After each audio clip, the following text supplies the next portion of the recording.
and gentlemen, boys and girls, children of all ages, good morning.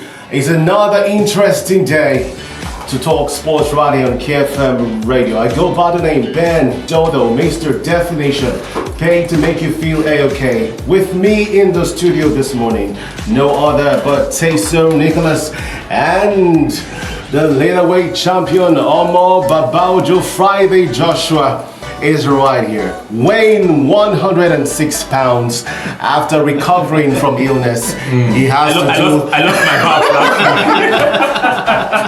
back. Welcome back. How are you doing? Yeah, I feel good this morning. It's good to be back, and knowing fully well that this Papa can actually trash Ethiopia to make it to the next stage of the Olympic qualifiers of the African continent is actually good news for us as Nigerians. Definitely good news for us as Nigerians. Jason Nicholas, how are you? I'm okay, Bendudo. Good morning, Abuja. We're waiting to see if Newcastle United will avenge their Carabao Cup final defeat to Manchester United today when they play. But again, we'll need to wait until around 8:45 or 9 o'clock thereabout to know who will come out tops. Most definitely, we are keeping our fingers crossed. Ladies and gentlemen, on Monday we talked about the world shouting and screaming that Francis Ngannou was robbed. Today, haters will not stop hating, as some people are still crying and wailing and complaining that Lionel Messi again won the 8th Balon De Oro. We'll talk about that. Is it a deserving win for him? Should Haaland have taken the ball at the NPFL? Remo Stars forward Isaac James says the team is set and prepared ahead of their Southwest Derby against Shooting Stars today. The game wages a matchday 6 fixture of the 2023-24 Nigeria Premier League and Football League will take place at the Remo Stars Stadium in Ikenne. Speaking ahead of the encounter yesterday, Isaac revealed that the team is prepared, and he also expressed that the game is key for the Sky Blue Stars. The Benue-born forward also explained that their record against Benga Ogumbote-led side won't change or affect their plans for the game. NPFL fixtures for today: Akwa United will slug it out with Gombe United. Heartland of Owerri will welcome Rivers United FC. Kano Pillars will battle it out with Bayelsa United. Kwara United will lock horns with Sporting Lagos. Niger Tornadoes will face Enyimba. The Plateau United against Katsina United. Sunshine Stars versus Abia Warriors. All matches will hold at 4 p.m. Nigeria time. Well, NPFL fixture for tomorrow is Lobby Stars, who lost their first game the last time they played against Enugu Rangers. Taysom Nicholas. Akwa United for me have started really good this season, and I hope they are able to sustain that momentum right until the end of the season. But again, sometimes they say that it is too early for you to begin to speculate these things. But come on, sometimes how you start, or like a movie I watched, and the guy was like, how you do anything is how you do everything.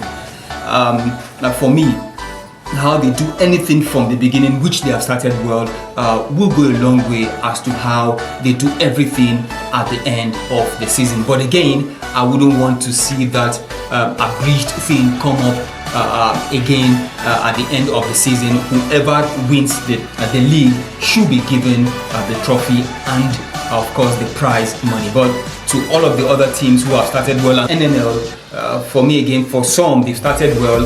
The other Lagos team, Sporting Lagos, I watched them highlight of their match, and those guys did put up a very good performance. But again, it is their first season. Bendel Insurance, and not the Bendel Insurance we did see last season, where they kept clean sheets, did a lot of things right. But this season somehow they are struggling. Why? I do not know, but it happens to all teams. Sometimes you play well first season, second season, clubs go back and then they look for your loopholes to exploit. Maybe that is what a lot of the coaches are doing this season.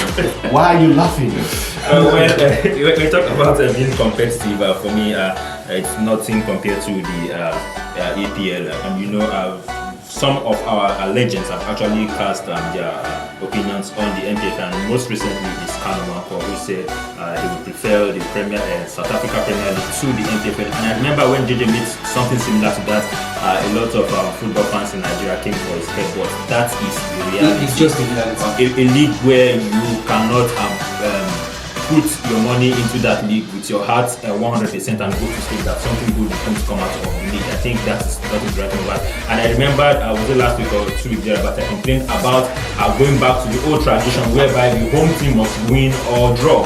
That is actually a problem. So if you talk about competition, then the home team must not win or draw at all times. You know, you get my point. Now, looking at today's fixtures, I'm looking at what Enyimba will do against Niger Tornadoes. Remember that Gombe United shocked them in the last match. I always have a problem when you guys talk about the home team winning or drawing, and you guys are the same people that will come here and talk about Arsenal being invisible. I mean, in season. So what was that? Arsenal being invisible for a season. Arsenal were that good. We come here and talk about Man U or Liverpool or Man City going 100 games without losing at home. So what are we talking about? Bendodo, if you what are we talking about? If you watch the highlights of that invincible for 3 games unbeaten from Arsenal, you will see that it can happen. Why do you think every other club that has gone through some kind of 27? Chelsea went 23 games unbeaten. Yeah. And you could see that Chelsea actually fought for those 23 games unbeaten record. It is not handed to them by the referee or whatever. Now let's come back to our own Are you saying Kano Pillars cannot go unbeaten? Kano Pillars cannot go unbeaten. Are you saying Rivers United cannot go unbeaten? Can you see what? Bendodo, Enyimba cannot go unbeaten. Rivers United cannot go unbeaten. Kano Pillars cannot go unbeaten. Why? The thing is, look at what's happening in the camp of Enyimba Football Club of Aba. Finidi George has come out to slam the management led by Kanu Wankwo that only 4 of the players that went for that game. Okay. He was aware of only 4 players. Now, if you are traveling with 23 players and the coach only aware of 4 players, how do you expect that kind of a team to perform? They went without goalkeeper trainers. It was him and his assistants only that went for that game. So, see, there are so many things to these NPFL teams. Now, you talk about infrastructure, training facilities, and all of that. Players' welfare. I want the team to go unbeaten and everything. This thing is big. It is business. When Chelsea did hand Arsenal that elusive draw for me, it was a Chelsea mistake. And Arsenal did what? Took advantage of it. Can it happen in the NPFL? Chelsea leading 2-0 and you come and draw, you want to go home. in a league where as an away team you go win a match, then your fans are not safe, the players are not safe, the match official is not safe. That used to happen 2-3 years ago. No, we are gradually going back to it. That's why we are talking about it again. Last season Kano Pillars fans did evade the pitch again. Before 2018, I don't follow the NPFL. I don't know what's happening in the FL. But from 2018 till date, last season was the best season I've seen in the NPFL. Why don't you think they can improve upon what happened last season? They can actually improve if they follow the steps they took last season. Now, last season, what happened was for every fans misbehavior, there's a sanction. We've already seen one this season. I think with Kano Pillars or the same Kano Pillars that suffer relegation because of their lackadaisical attitude and their chaos mindedness. Now they started this season. That means they've not learned from their mistake.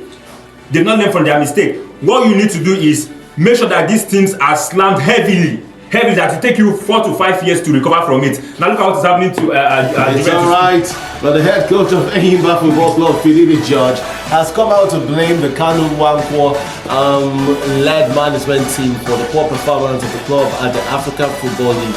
In the 1994 Nations Cup winner revealed that the management recruited the majority of the players without the coach's knowledge and mishandled arrangements for the match against Wydad Casablanca. Finidi added that out of 19 new players that were brought in, knowledge of only 4 of them. When I saw the quality of the players that were brought, I called Ifeanyi Ekweme, the sporting director, and asked what the target for the season was. He said it is just to stabilize the league as the focus is to settle down first. So, see, for a defending champion, what are you stabilizing again? It's not about stability. the fact is, you have a Kanu Nwankwo who played at the highest level. So that's what I was going to ask. Why would Kanu Nwankwo be doing this nonsense, and then these same guys will come out and tell you they want to be NPFL. Oh goodness me, that you should give them the top job of our football house here. How will it happen?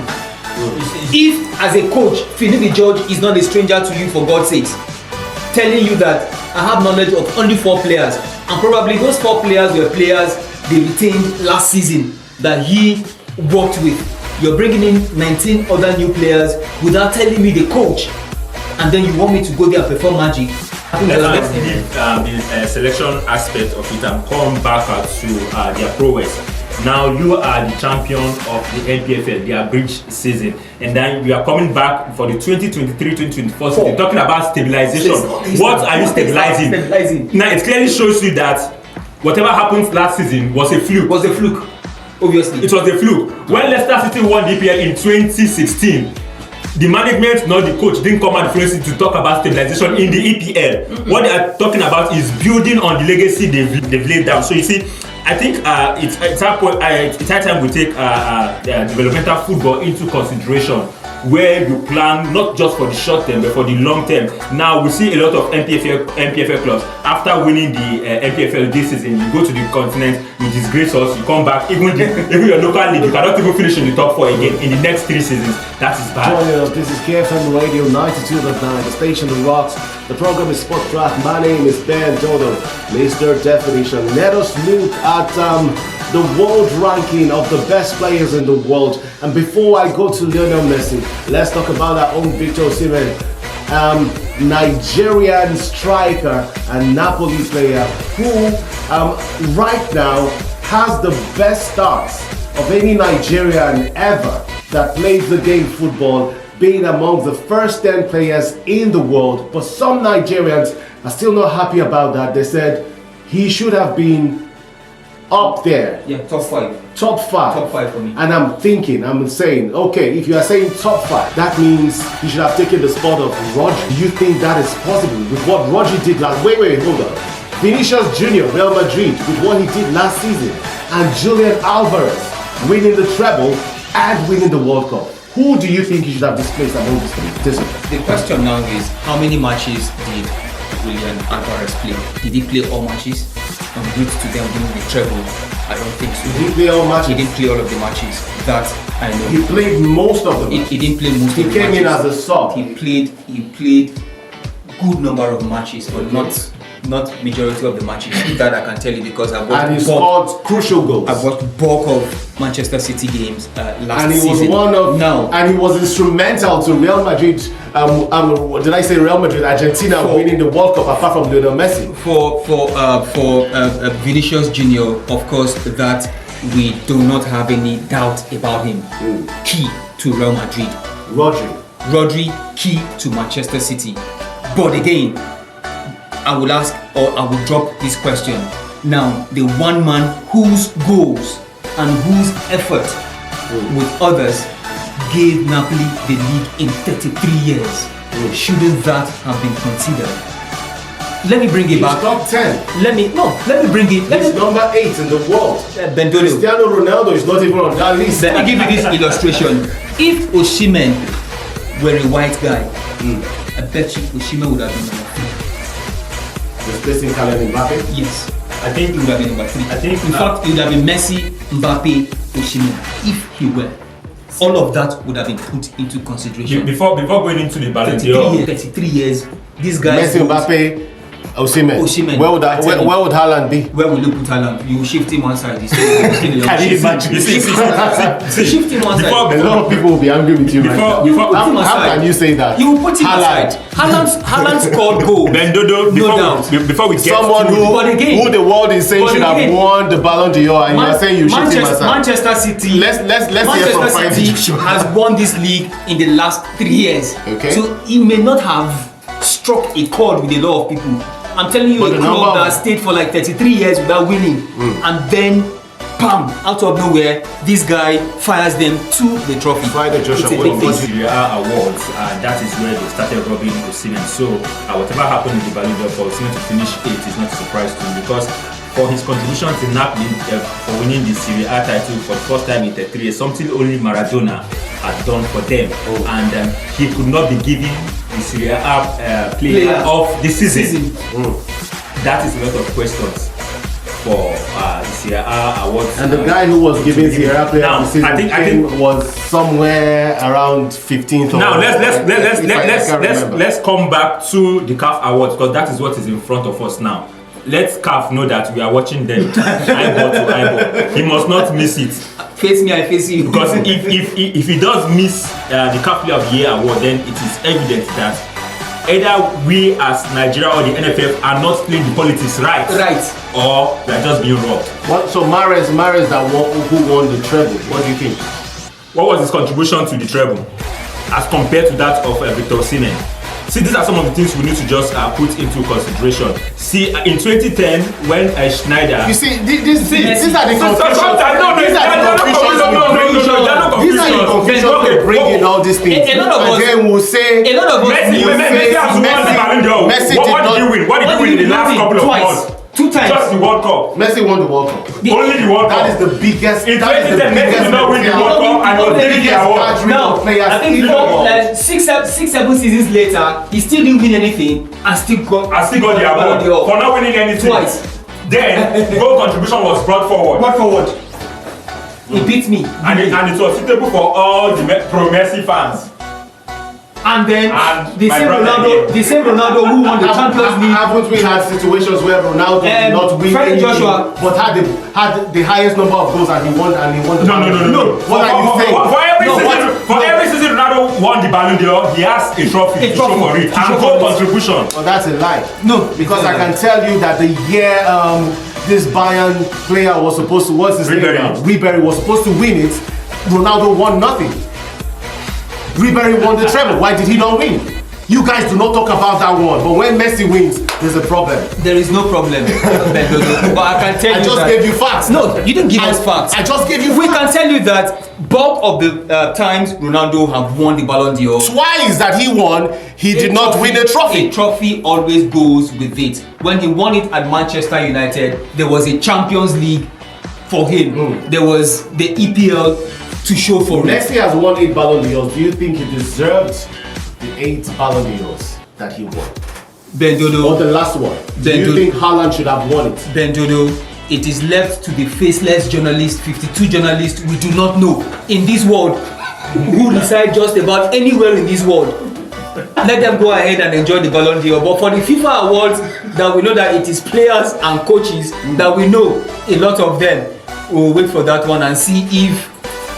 Of course, Infantino is a big fan of Messi, so they can still reach out to these guys. When Blatter was there, they said Blatter was Messi's boy. Now Infantino. Friday Joshua, what's your say on this one before we move on? Well, for Messi winning the 8th Balon d'Or, for me that 8th Balon d'Or was actually worth it for me, if you ask me, because if you go follow the trajectory before the era of Messi, Ronaldo, World Cup was always the major criteria for to win the Balon d'Or. For once, you speak the truth. No, because it favors you. No, because it favors you now. That's about pro. If Messi had not won the World Cup, he may have still won the Balon d'Or. I doubt. He may. I got some of the games we played today. Manchester United will be playing the EFL Cup round 4 against Newcastle United. Chelsea against Blackburn Rovers. We expect them to win that one. Bournemouth against Liverpool. It's going to be a top of West Ham United against Arsenal. What are you expecting tonight? For the EFL Cup, a lot of these top clubs know that, like an analysis someone gave, that Mourinho in his first season in England just wanted a trophy to kind of boost the confidence in his squad that, look guys, once you set your heart to it, it can be achieved. Now, a lot of these guys will want something to hold on to, so that Badasibado, you will still beat your chest, say, hey, relax now, I get something somewhere. We will be looking out to see what Eric Ten Hag will bring to the table. Ladies and gentlemen, boys and girls, children of all ages, this is where we leave it for today. So we'll come your way tomorrow for another interesting time in the world of sports. This was produced by Onimisi Abdul. My name is Ben Dolo. Mwah! To all Messi fans out there, whether you're a man or a woman, if you're a man on your cheeks, and if you're a woman, wherever. Bye for now, people. Mwah! Once again, congratulations.